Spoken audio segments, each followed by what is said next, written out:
Le Mali a-t-il retrouvé sa pleine souveraineté? Alors, pour les dernières minutes, on va se focaliser sur cette question-là. Alors, rapidement, le Mali, souveraineté. D'abord, c'est quoi la souveraineté d'un pays? La souveraineté d'un pays, c'est le fait que le pays puisse prendre des décisions sur tous les plans sans en référer à un autre État.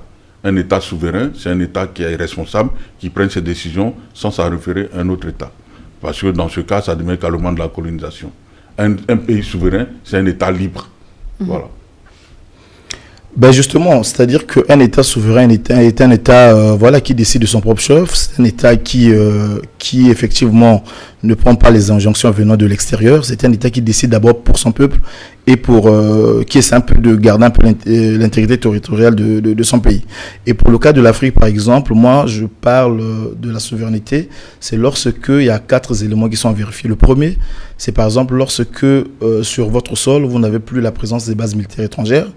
Et le deuxième élément, c'est la suppression de la monnaie franc CFA, par exemple, pour les pays qui utilisent le franc CFA. Et le troisième point... Donc pour vous, un pays ne pourra pas être souverain avec le franc CFA? Mais bien sûr, mais ouais, j'explique pourquoi. Parce que le franc CFA est une sous-monnaie. C'est une monnaie qui freine le développement de l'Afrique. Donc ça ne peut pas permettre à l'Afrique de se développer. Une monnaie qui n'existe même pas. Qui n'existe même pas, c'est une monnaie naziste. Pour le coup, ça répond à la question.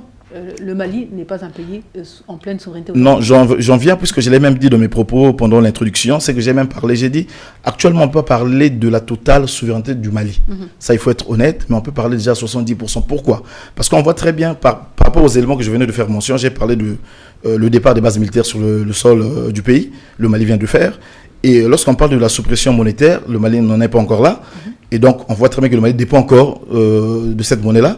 Mais par contre, la liberté de choix au niveau des partenaires, le Mali arrive à le faire. Aujourd'hui, le Mali est en train de faire son choix comme il le veut avec la Russie. Et le Mali peut rompre les coopérations diplomatiques avec n'importe quel pays. Il en a montré avec l'Ukraine et aussi avec la Suède. Ça, c'est le troisième point. Et le quatrième point, c'est le choix des dirigeants. Il faudrait que les pays africains soient à l'auteur, soient capables de choisir leurs propres dirigeants.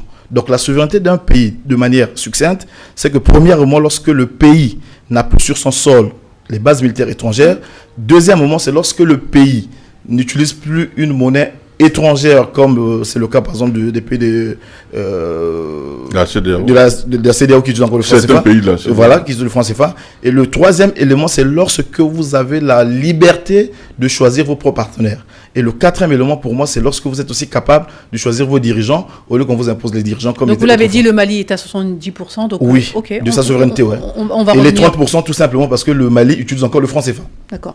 Donc, sans le franc CFA, je dirais que atteint les 100%. Les 100%, ouais. Vous êtes clair sur ça? Oui, je suis clair. Très bien. On continue avec vous, monsieur Abdou Fleur. Donc, la souveraineté, c'est ça? Est-ce que vous êtes d'accord avec sa définition? Je suis tout à fait d'accord. Classiquement, en droit international, on parle de territoire, on parle de population. Un territoire délimité? Absolument. Surtout, exercer sa pleine souveraineté sur l'ensemble de son territoire, c'est extrêmement important.